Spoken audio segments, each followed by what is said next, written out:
বয়সভিত্তিক দলে নিজের অসাধারণ প্রতিভার ছাপ রেখে অবিচ্ছেদ্য অংশ হয়েছিলেন বাংলাদেশ ফুটবল দলেও। ১৯৯৫ থেকে ২০০৮ দীর্ঘ এই ১৩ বছরে বেশ দাপটের সঙ্গেই খেলেছেন লাল সবুজের জার্সিতে।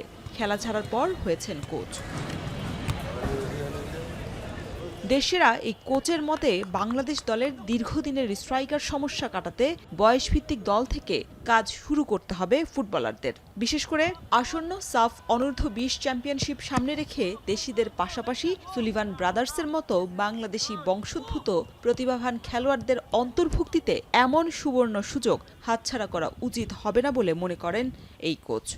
আন্ডার-20 কিন্তু সব দিক থেকে আমার কাছে মনে হচ্ছে শক্তিশালী। ম্যাক্সিমাম হলো গিয়ে প্রিমিয়ার লিগে খেলছে আন্ডার-20 টিমের।